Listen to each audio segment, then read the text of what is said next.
como pastora, depois a gente mudou o termo para auxiliar pastoral, mas eu vivia de uma maneira muito intensa a vida pastoral, o ministério.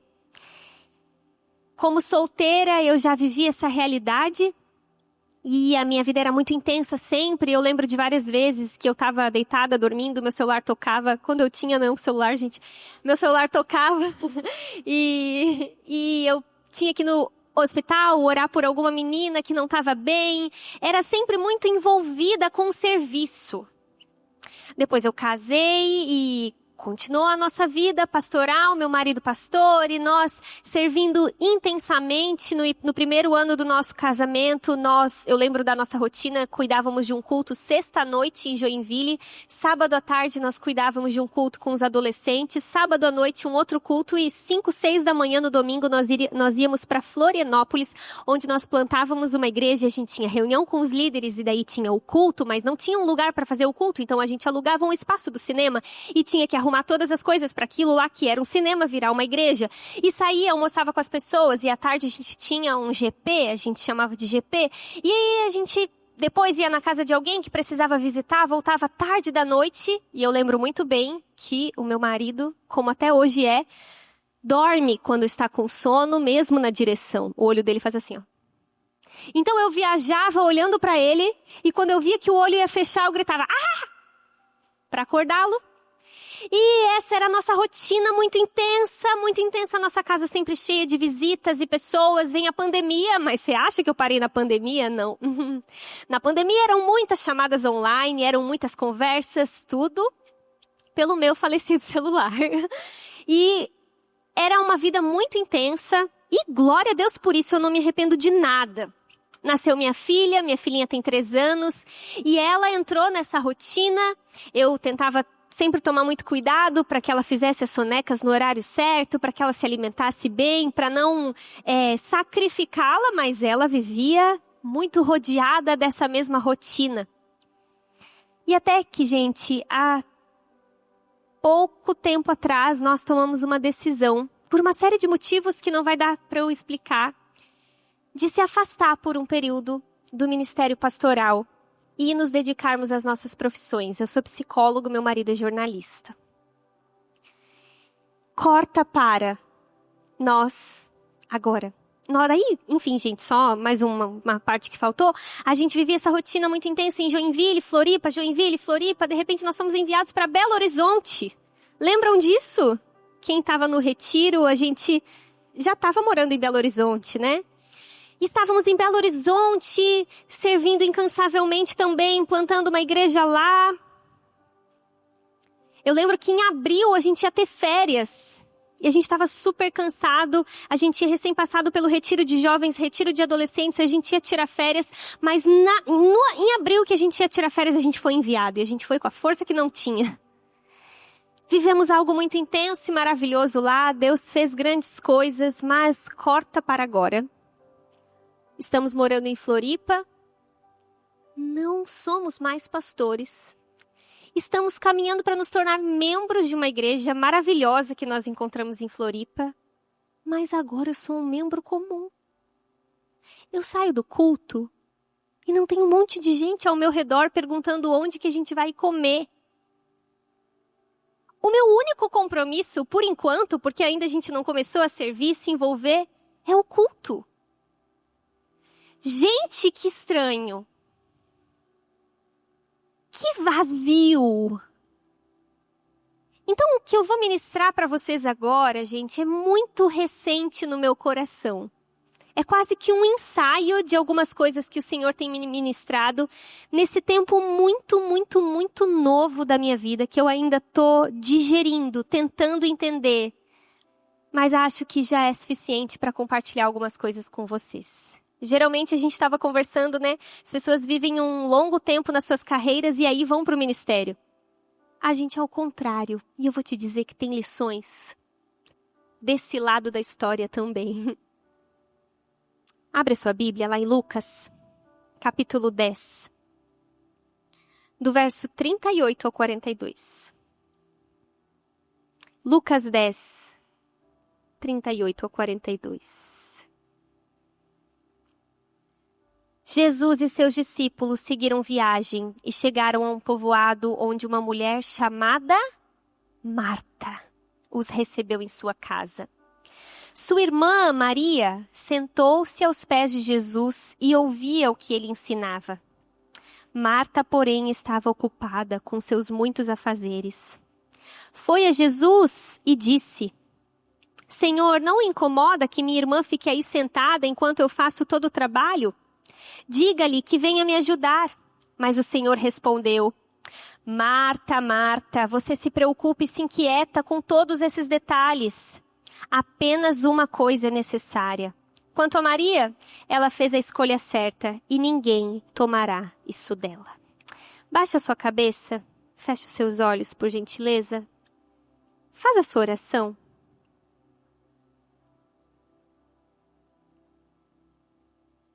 Peça para que o Senhor fale com você de uma maneira bem pessoal.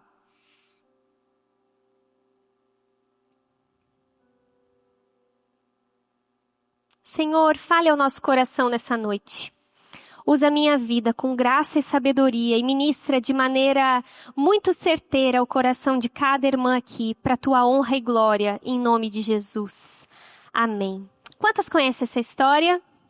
Essa história é muito conhecida e provavelmente você já foi ministrada várias vezes, ouviu várias vezes essa história de Marta e Maria. Mas hoje eu quero trazer algumas outras ênfases sobre esse mesmo texto. Essa passagem, gente, ela está só em Lucas e é uma cena que acontece em Betânia. Betânia é um povoado, uma aldeia muito próxima a Jerusalém. E lá moravam Marta, Maria e Lázaro.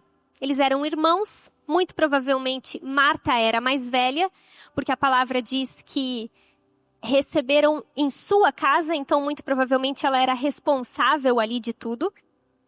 E João capítulo 11, verso 5 diz que Jesus amava Marta, Maria e Lázaro. Nós podemos ver que eles eram amigos próximos de Jesus. Eram brothers. Jesus gostava de ficar hospedado na casa deles de tempo em tempo. Receber Jesus em casa, naquele contexto e naquela região, pertinho de Jerusalém, era um desafio, era muito nobre por si só, porque Jesus, naquele momento, já estava sendo muito perseguido. Lá em Jerusalém, estava pegando fogo, então ele estava muito perto, tinha que ser meio às escondidas. E uma cena emblemática acontece lá em Betânia, nessa casa de alguns amigos de Jesus. A palavra diz que Jesus chegou com seus discípulos. Jesus viajou com seus discípulos e foi se hospedar. Vamos imaginar a cena? Nós somos mulheres. Provavelmente eles foram pegos de surpresa. Não dava para passar um WhatsApp, né? Foram pegos de surpresa com aquela visita e precisavam receber. Detalhe, não era só Jesus.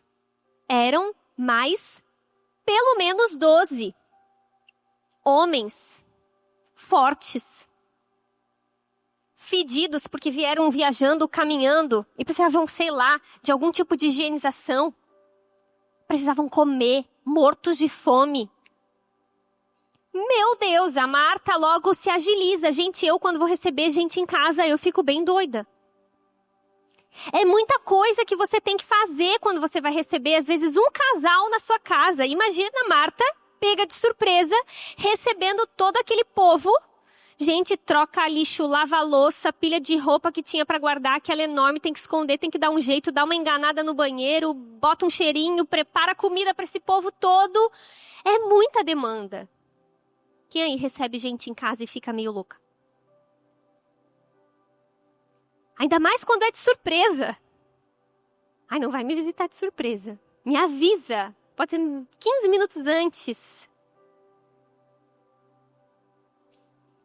Muito provavelmente, Jesus se sentou e começou a pregar um sermão contínuo. E o verso 39 diz que Maria sentou-se. Ah, que bonita. Sentou-se aos pés de Jesus para ouvir o que ele ensinava. Maria estava concentrada no ensino, nas palavras de Jesus. Não foi tomada dos afazeres de casa, das distrações. O Matthew Henry, comentando esse texto, ele diz que Maria ouvia como quem não sabia se teria outra oportunidade de ouvir Jesus falando ali. Era do tipo, não posso perder isso. Agora, Marta, o verso 40 diz que ela estava ocupada com seus muitos afazeres. Na versão Almeida Corrigida Fiel, diz que Marta, porém, andava distraída em seus muitos serviços. Na Almeida Revista e Atualizada, diz que Marta agitava-se de um lado para o outro, ocupada em muitos serviços. Na King James, diz que Marta, contudo, estava atarefada, inquieta e preocupada com muitos afazeres. Só uma perguntinha aqui, só para ter uma noção. Tem alguém aqui que se vê no dia a dia muito atarefada? Meio inquieta? Não dando conta de tudo? Com muita coisa para fazer? Distraída? Preocupada, porque tudo tem que dar certo, e filhos, e marido, e faculdade, e demandas no trabalho, e igreja. Gente, esse texto está falando da gente. Marta é um retrato da mulher contemporânea. Cheia de milhões de funções, afazeres, distraídas, inquietas. O Byung-Chul Han, que é um filósofo sul-coreano, ele fala sobre a sociedade do cansaço. Nós vivemos exatamente nessa sociedade, gente, uma sociedade do cansaço. É a sociedade do desempenho. A sociedade anterior à nossa era a sociedade da disciplina. Então você era bem visto se você era obediente. Se você cumpria regras, se você se submetia a autoridades. Hoje não, eu sou meu próprio chefe. Eu sou autônomo, trabalho enquanto os outros dormem. Nós somos aqueles que são produtivos. Nós não temos só um emprego, nós temos vários. Nós somos multifunções, não basta ser empreendedor, você tem que fazer dancinha do TikTok para vender o teu empreendimento. Ele diz que essa sociedade do cansaço é marcada por algumas características. A superprodutividade. Então, quando a gente não está produzindo, a gente sente culpa. Ser inútil nos faz nos sentir cansados. Culpados, perdão. É a sociedade da alta performance. Nós temos que cuidar da casa, nós temos que cuidar dos filhos, nós temos que ser ativos na igreja, nós temos que estudar, não podemos parar de estudar, nós temos que ser muito bons no trabalho, não podemos esquecer da academia. Tem as vitaminas, temos que ser ativos nas redes sociais. É a sociedade do desempenho perfeito. Não dá para fazer as coisas mal feitas. Você tem que ser bom em tudo. É a sociedade do excesso de positividade. Achamos que tudo nós podemos. A gente não pode nunca pensar no lado ruim. Tudo a gente dá conta, tudo a gente pode. Nós somos muito, muito, muito poderosas. Nós temos que sempre nos superar. A gente tem que acordar mais cedo que todo mundo. Tomar um banho com a água gelada, não pode ser morna. Fazer um shot matinal. Correr, que agora tá na moda, correr, né?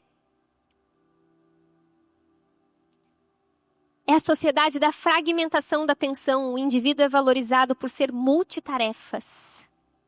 Então a gente faz 1000 coisas, mas não faz nada direito. Mas não interessa, é importante fazer 1000 coisas. É a sociedade da ansiedade, do ativismo, da necessidade de provar valor pelo meu currículo. A gente se apresenta mais, não, eu sou Cauane e eu gosto de Sandy Júnior. Não, eu sou Cauane, eu tenho pós, não sei quem, mestrado e PhD. Isso parece que nos faz alguém de valor. Marta está tão distraída pelo fazer que não consegue perceber quem está na sua sala. Esse é o retrato da maioria das mulheres. Tentam ser produtivas, bonitas, fortes, disponíveis. Mas estão cansadas, exaustas e espiritualmente vazias. Além disso, a gente vê que Marta está toda ocupada fazendo as coisas, talvez muito bem intencionada, eu já vou falar sobre isso. Mas ela olha Maria, sentada, quieta, ouvindo, ignorando toda aquela louça, toda aquela necessidade de trabalho. E ela chega a falar algo para Jesus. Imagine aquilo crescendo dentro dela. Sabe assim? Ai, que raiva! Essa sonsa não vai me ajudar. E Maria, imagina a raiva de Marta por Maria. Tentou dar alguns sinais do tipo... Até quem já viu essa cena no The Chosen, vê que dá pra visualizar a cena, né? A Marta tenta dar alguns sinais do tipo... Olha ali, vamos lá. Tipo assim, isso é coisa pros homens. Vem, vamos lá. Vamos fazer as coisas. A gente tem que fazer pão pra esse povo todo. Pelo amor de Deus, se liga. Então aquela raiva vai crescendo dentro dela. Até que ela chega pra Jesus, que estava lá ensinando. Ela interrompe a pregação pra falar... Senhor, não incomoda essa folgada? A minha irmã fica aí sentada enquanto eu faço todo o trabalho. Diga-lhe que venha me ajudar. Ela manda Jesus dar ela dá uma ordem para Jesus. Tu também aí. Ela dá uma ordem para Jesus mandar Maria ajudar. A fala de Marta para a irmã demonstra um pouco do seu coração. Porque talvez todo aquele serviço não tinha uma adoração completa no seu interior, porque provavelmente a meditação do seu coração tinha a ver com a indignação que ela estava alimentando da irmã. Não era esse pão para a glória de Deus. Esse pano para a glória de Deus. Essa louça para que Jesus seja bem servido. Esse suco aqui para que Jesus não sinta sede. Não, ela estava fazendo e pensando, meu Deus, eu pego essa Maria folgada. Mas não é possível. Só eu trabalho. Só eu me mato nessa casa. Só eu sirvo incansavelmente nessa igreja. É tudo comigo. A mãe de vocês falava isso? É tudo comigo nessa casa. E o serviço que poderia ser uma adoração se torna uma arma. Nós carregamos indignações também ao longo dos nossos dias. Com quem serve menos. Com quem é mais lenta. Gente, tem irmãs que são mais lentas. No trânsito, por exemplo. Com aquela do trabalho que faz tudo meio errado e a gente não tem paciência. E facilmente nós tornamos o nosso serviço a Deus um peso. Gente, eu não posso ver o meu marido sentado em casa. Ele diz, tu não pode me ver sentado, mas meu filho, eu tenho tantas coisas que eu poderia estar te delegando nesse momento aqui para tu ir fazendo. Geralmente eu peço sempre a mesma coisa. Tá na hora de sair, aquela correria, eu arrumando a nossa filha, Alguma coisa tem que vir, nem que seja, encha a garrafa de água da Aninha. Não é possível que eu tô aqui me matando e ele tá ali sentado. Gente, só eu sinto isso. Não é possível que nessa igreja tem 1000 demandas e sobra tudo pra pobre da fulana. A gente sente e acumula indignações. Muitas vezes nós temos um alto nível de indignação com o pecado dos outros e um baixíssimo nível de indignação com os nossos próprios pecados. Marta estava tão ocupada em se indignar com a irmã que ela não conseguiu se perceber naquela cena.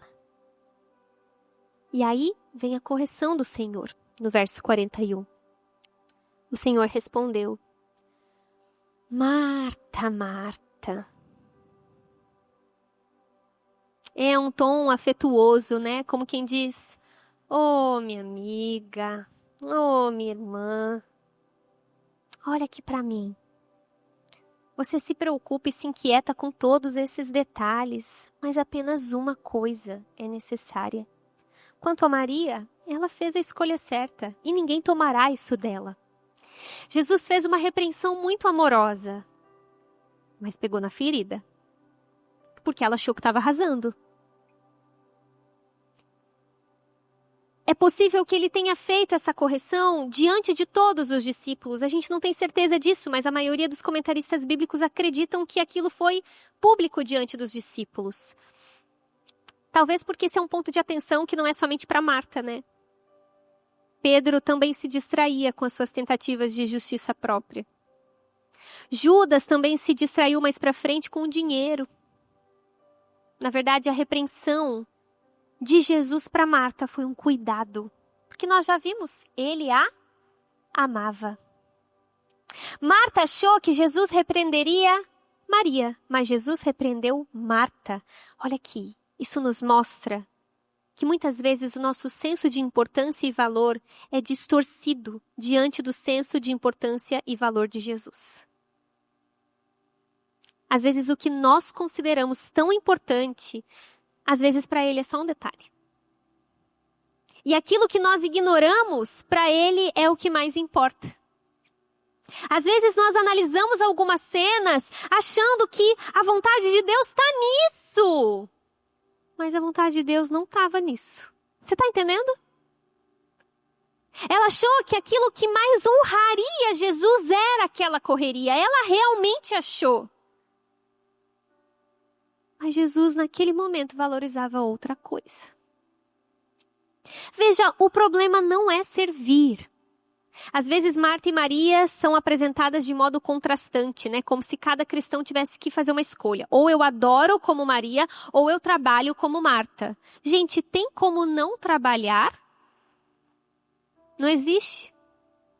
Até se eu escolho trabalhar no meu lar, eu tenho muito trabalho no meu lar. O Pablo Deiros, um comentarista bíblico, comentando esse texto, ele diz: que chance tem de alcançar a contemplação silenciosa a mulher que precisa empregar todo o tempo e energias na luta para garantir o alimento dos filhos e para sobreviver num contexto de opressão e miséria? Será, gente, que Jesus está mais próximo de uma mulher que vive num convento do que uma profissional que está fazendo acontecer no mercado de trabalho? Será que é isso que o texto está falando? Que a gente então vai largar o nosso emprego, largar a louça, largar os filhos, largar as demandas e a gente vai ficar de joelho lendo a Bíblia. Será que é isso? Tem como? A espiritualidade não se limita à contemplação. Não se trata de um dualismo entre matéria e espírito. Aliás, Marta tinha um dom, o dom da hospitalidade. Isso é uma bênção. Quando eu for na sua casa, minha irmã, me receba com mesa posta. Eu não quero nada menos do que isso. Capricha na comida. A hospitalidade é um dom, é uma bênção. Tinha de fato muito serviço. Então quer dizer que Jesus não queria comida, não queria nada? Olha que interessante. A repreensão de Jesus não foi ao serviço propriamente dito. Ele mesmo precisava. Ele precisava de uma comida quente, de um lugar para dormir, de um lugar aconchegante, para continuar o seu ministério. Mas o texto diz que Marta se ocupava com muitas coisas. Além do que Jesus precisava. Além do que Jesus pedia. Estava demais. Uma comida quente, um lugar para dormir eram suficientes. Mas Martinha estava atacada.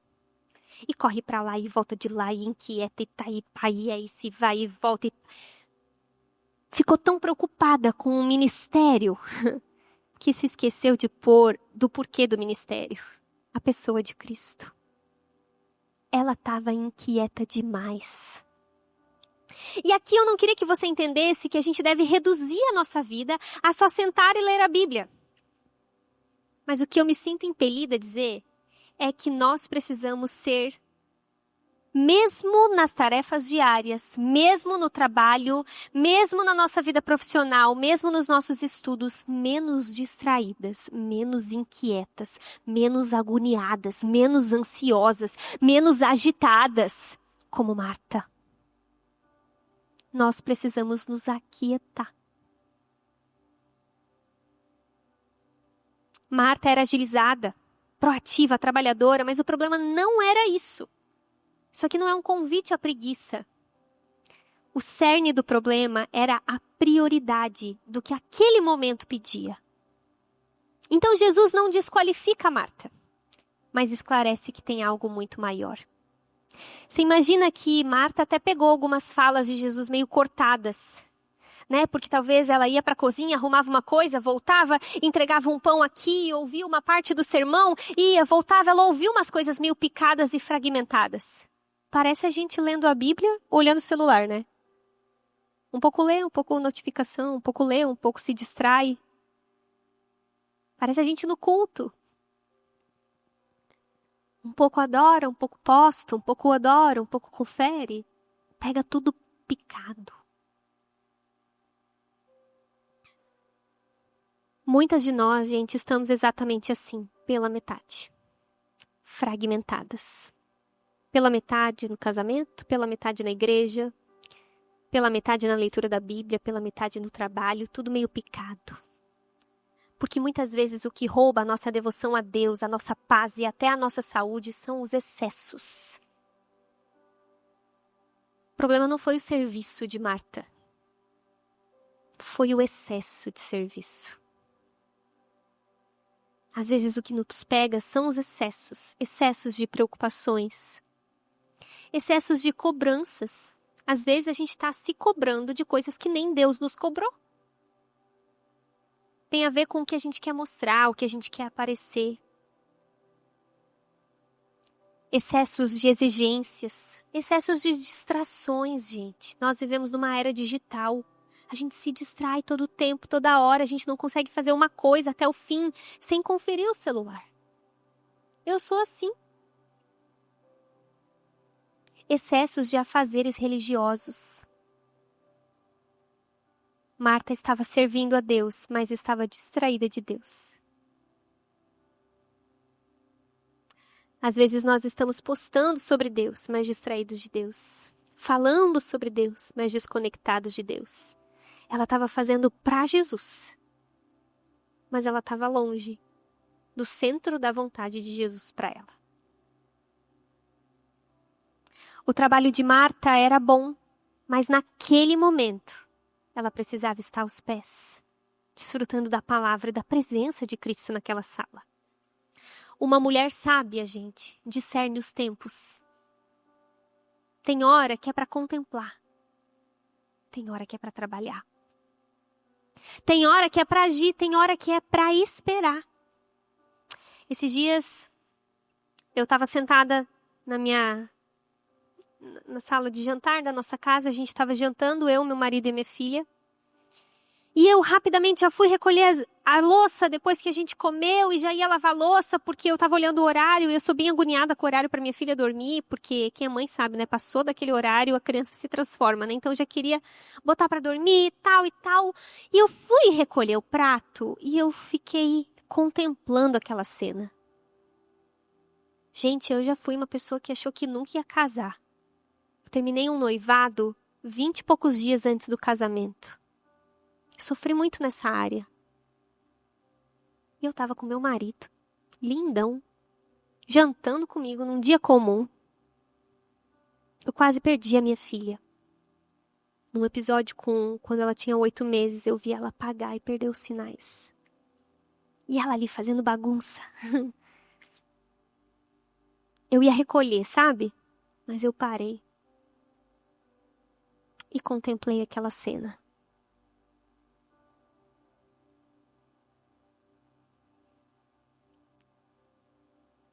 O que fazemos com Cristo é muito mais importante do que o que fazemos para Cristo.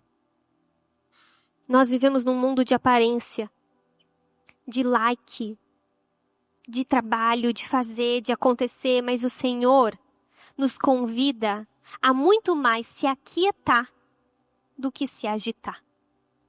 Nós vivemos no barulho. Lemos a Bíblia e nem meditamos. Você já parou para pensar que a Bíblia nunca disse que nós temos que ler a Bíblia diz que nós temos que meditar na lei do Senhor. Só que a gente só lê, não medita. O que é meditar? Não é ficar... É mastigar o que leu. É saborear, é ruminar, é trazer da mente para o coração, é deixar aquilo entrar. Eu falei, né, no painel que a gente estava fazendo, a gente vê o celular e a gente tem muitas microinformações ao mesmo tempo, né? Viu uma notícia ruim, já vê uma notícia boa. Gente, nós não paramos, nós não olhamos nem para o nosso mundo interno, nós vivemos num barulho, numa agitação. E a gente acha que isso é certo. Não, isso é doentio. Para não dizer pecaminoso. Jesus nos faz um convite para fazer uma reflexão interior, se recolher, olhar os nossos. Sabe, hoje Jesus nos faz um convite, pare e olhe ao seu redor. O que é verdadeiramente mais importante? A casa bagunçada que eu preciso arrumar e preciso dar conta? Ou as pessoas que moram naquela casa? O funcionamento técnico do culto, da conferência e todas as entradas, saídas? Ou o Deus do culto, o Deus da igreja? Os milhares de detalhes do nosso trabalho ou o propósito dele? Ficamos horas, minutos, fazendo uma comida e a gente não sente nem o gosto dela. Você já parou para pensar que sentir o sabor de uma comida também é um jeito de glorificar a Deus? Que delícia! A gente mal engole. Mal sente o cheiro. Sabe, nós temos andado agitadas demais. Eu não estou descartando a necessidade do serviço, do trabalho, da missão. Mas até mesmo o serviço a Deus, esvaziado de devoção e de transformação, é puro ativismo. A missão atarefada, mas mais cheia de si do que da glória de Deus, é disfarce de uma busca de sucesso pessoal. E muitas vezes o ativismo é silencioso e enganoso, porque provavelmente Marta achou que estava arrasando. Ela achou que estava fazendo o melhor, que ela estava corretíssima. Pedro também achou que estava arrasando quando ele cortou a orelha de Malco. Quando ele repreende Jesus, quando Jesus diz que iria sofrer. Será que em alguma medida nós também não estamos fazendo isso, achando que a gente está arrasando, quando está fazendo incansavelmente, e Deus está dizendo, para! Vamos analisar se é isso mesmo nesse tempo. E o que é verdadeiramente mais importante? E onde está o seu coração enquanto você faz o que faz? Nós confundimos o ser com o fazer. Qual que é o chamado de Jesus para a gente? O chamado de Jesus para a gente é: vem e me siga. Vem, Carol, e me siga. Vai acontecer umas coisas no meio do caminho, mas me siga. Qual que é o chamado de Jesus para Sil? É vem. Qual que é o chamado de Jesus para mim? É vem. Foi isso que ele me disse, vem. Quando Jesus encontrou os discípulos lá ainda não eram discípulos, né? Simão e André lá na beira do mar da Galileia, o que ele falou? Vem. Sigam-me e eu os farei pescador de homens. Primeiro Jesus os chamou para si, depois para ir. No céu não terá o ide, mas vai continuar eternamente tendo o vinde. É isso. É simples. Seguir Jesus é caminhar com Ele, aprender dele e se parecer com Ele. No meio do caminho, isso vai transbordar em serviço. Vai transbordar em utilidade, vai transbordar em missão, vai transbordar.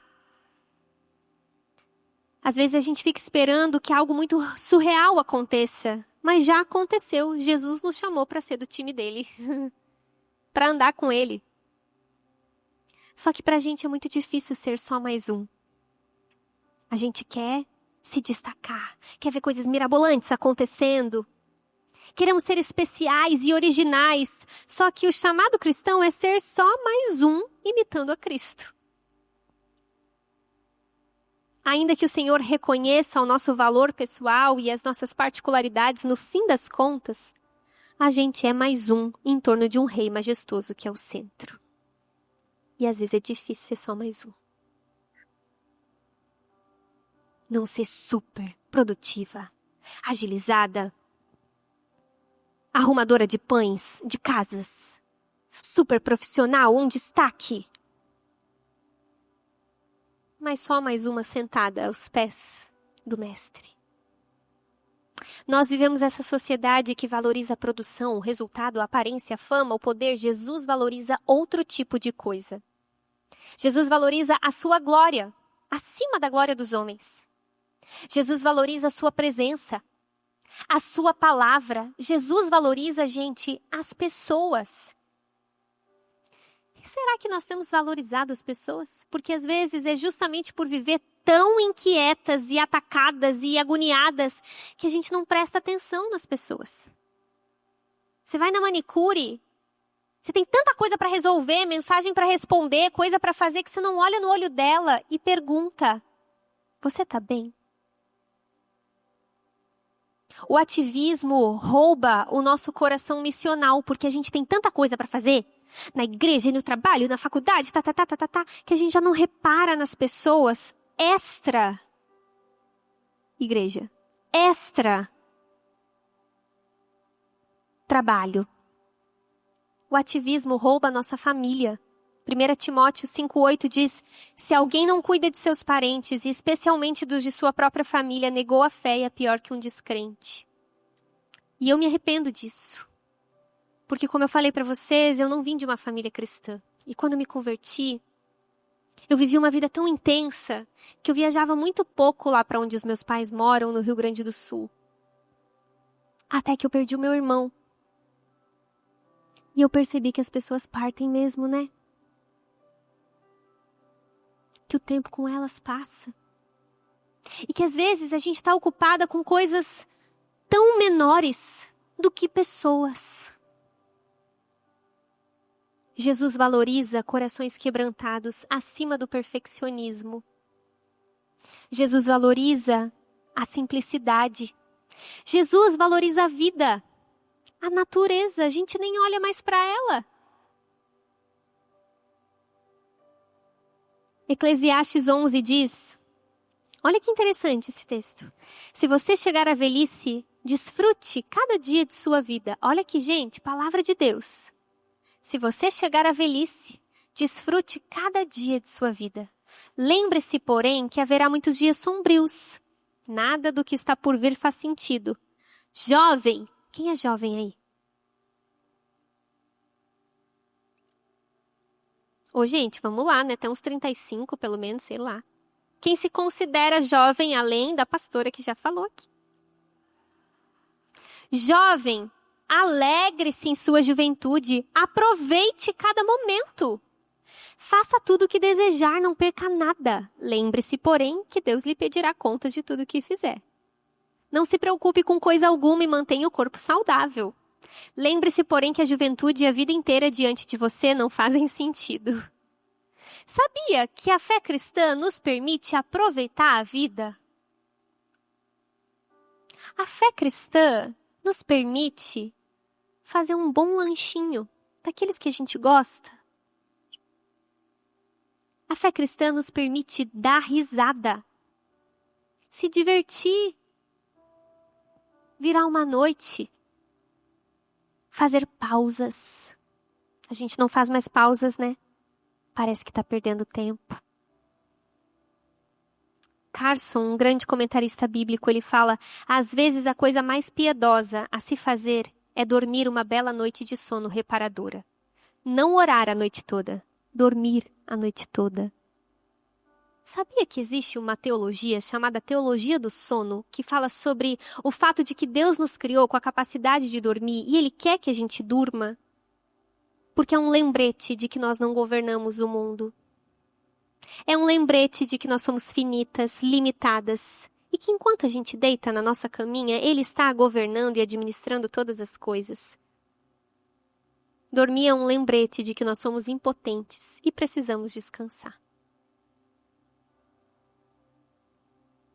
Qual que é o seu hobby? Sabia que você pode ter um hobby? Não posso, eu tenho que ler a Bíblia, eu tenho que orar, eu tenho que servir na igreja. Tenha um hobby em nome de Jesus. Você está entendendo? O convite para a gente, esse é o título dessa palavra que eu não falei no início, é um convite ao aquietamento. É um convite a desacelerar. E isso é didático para a nossa fé, gente. A gente quer tudo para ontem. Comida a gente faz muito rápido. Quando a gente assistia televisão, quando a gente era pequena, tinha que esperar. Tinha algumas aqui que nem tinha televisão na época, né? Aí, quando surgiu a televisão, tinha que esperar o programa. Hoje, gente, a gente tem um controle, a gente passa para frente e volta para trás, acelera, faz o que quer, não sabe esperar. A gente acelera áudio. Esses dias chegou uma paciente para mim e ela falou assim, ó. Então, esses dias eu conversei com um psicólogo e ele falou que em 3 meses eu vou estar com autoestima alta, se eu me consultar com ele. Eu queria saber se contigo é mais ou menos 3 meses também. Eu falei, minha filha, tu levou 30 anos para ficar toda destruída e quer que eu resolva em 3 meses? É claro que não. A gente não tem paciência com os nossos processos. Eu percebo muito isso na clínica. Minha filha foi traumatizada a vida inteira, agora tu se acalma? Porque eu sou psicóloga, não sou curandeira, não faço milagre. Tem que viver os processos e tem coisas que demora. O livro Liturgia do Ordinário, alguém já leu esse livro? É muito bom esse livro, gente. A escritora fala assim, ó. Como eu posso viver como alguém que vigia e espera pelo reino vindouro se eu não consigo nem esperar a água ferver? Você vê como a gente é impaciente, acelerada, agoniada. No livro Irmãos, Nós Não Somos Profissionais, do John Piper, tem um capítulo que eu gosto muito, que chama Irmãos, Cuidado com os Substitutos Sagrados. Que ele fala que o ministério é o pior inimigo de si mesmo. Ele fez uma pesquisa pastoral que mostrava quais os maiores obstáculos para o crescimento espiritual. E o resultado deu que 83% são preocupações, 73% falta de disciplina e 47% interrupções. Nós somos sempre interrompidos. Uma das melhores armas do diabo, gente, é o barulho. Assim como a gente às vezes coloca ruído branco ou uma musiquinha para abafar os outros barulhos, não tem sala de espera que bota aquela musiquinha. Satanás utiliza os barulhos da vida para abafar a voz de Deus. Nós não temos tempo para ouvir a voz de Deus, porque se a gente pega uma fila, a gente pega o celular.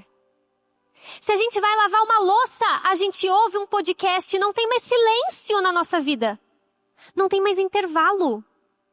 Não tem mais espaço para ouvir os sussurros. Ou até para ouvir o nosso corpo. Esses dias eu tenho uma amiga, ela é a Marta. A Marta, falando da Marta, né? Mas ela também é Marta. E ela achou que estava com uma gripe. Aí foi no hospital, tal, era infecção urinária. E a médica, né, deu uma bronca nela. Meu Deus, como é que tu não reparou? Como é que tu não percebeu? E ela veio me contar pra desabafar. Eu falei, mas bem feito, eu te falo, tu não para. Tu não ouve nem o teu próprio corpo. Tu nem sabe de onde vem a tua dor, mulher. Tudo tu acha que é gripe. Porque tu vive acelerada, mas bem feito mesmo. Ela falou, poxa, tô mal de amiga. Salmos 46:10 diz, aquietem-se e saibam que eu sou Deus. Maria preferiu abrir mão da reputação de mão na massa e recebeu um elogio de Jesus. Valorizou algo que ele valorizava. Perceba, Jesus era um rabi. E naquele contexto, gente, o rabino sentava numa posição elevada, enquanto os discípulos, todos homens, sentavam-se aos pés para aprender. Nenhum rabino tradicional teria permitido que uma mulher sentasse aos seus pés, muito menos para aprender. Tem algo acontecendo ali que é lindo. Jesus e Maria quebram todas as regras da tradição rabínica judaica e inauguram o discipulado formal para as mulheres. Maria tinha uma prontidão, uma quietude, uma concentração. Ela respirou fundo. Tanto é que ela aparece 3 vezes nos evangelhos, sempre no mesmo lugar, aos pés de Jesus, né? Nesse contexto para aprender, quando Lázaro morre para chorar, e Deus depois do capítulo 12 de João aos pés de Jesus para agradecer quando ela derrama um frasco de perfume caro. E o que Jesus diz para Maria, ele diz para a gente. O que Jesus disse para Marta, ele diz para a gente. Você se preocupa e se inquieta com muitos detalhes, mas só uma coisa é necessária. Maria fez a escolha certa e ninguém tomará isso dela. Nada é mais importante. Apenas uma coisa importa. E sabe, gente, aqui Jesus fala, isso não pode ser tirado de Maria, porque na vida muitas coisas vão nos ser tiradas. Pessoas, denominações específicas, empregos. Nós passamos por mudanças na vida. Celular, dinheiro, cargos. Mas ninguém pode nos tirar o que foi construído com o Senhor. Eu perdi um título, mas ninguém pode me tirar a minha amizade com o meu Senhor. Os aprendizados, a sabedoria, aquilo que Ele derrama sobre nós. Pois eu estou convencido de que nem a morte, nem a vida, nem anjos, nem demônios, nem o presente, nem o futuro, nem quaisquer poderes, nem altura, nem profundidade, nem qualquer outra coisa na criação será capaz de nos separar, de nos tirar do amor de Deus que está em Cristo Jesus, nosso Senhor. Chegando ao fim, eu quero te dizer que essa palavra é um convite a nós nos aquietarmos. Para. Se acalma. Sabe, talvez está acontecendo uma grande crise para você e você está tão preocupado com o que você tem que fazer e talvez Jesus só está dizendo, para. Descansa. Aquieta o teu coração. Será que nós temos valorizado as mesmas coisas que Ele valoriza?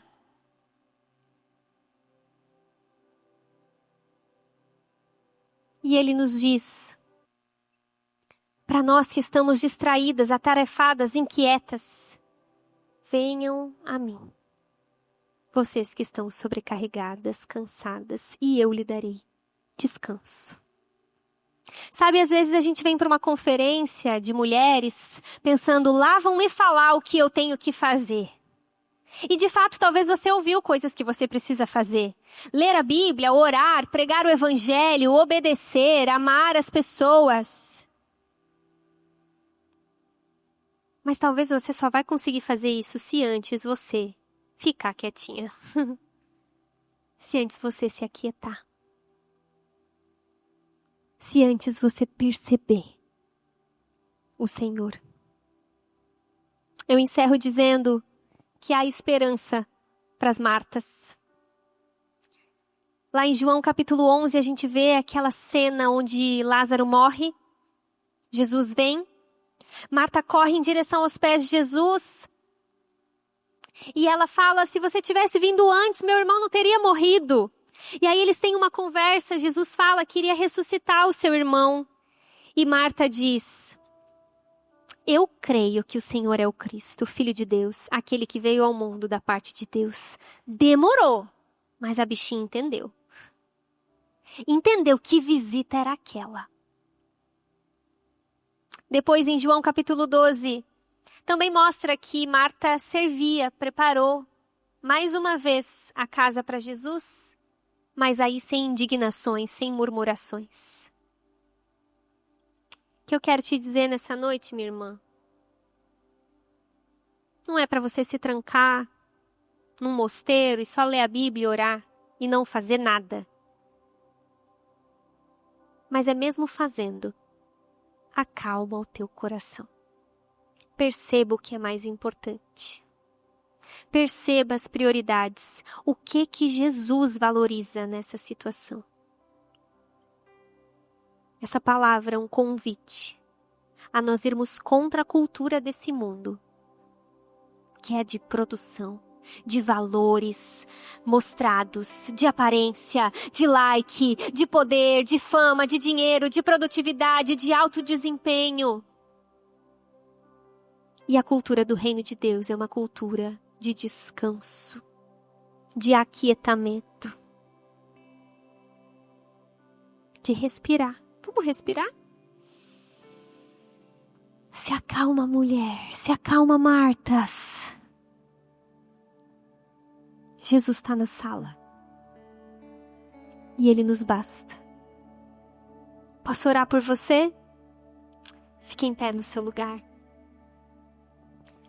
Obrigado, Senhor, pela vida das minhas irmãs. Obrigado pela minha vida. Obrigado porque hoje o Senhor nos convida a descansar.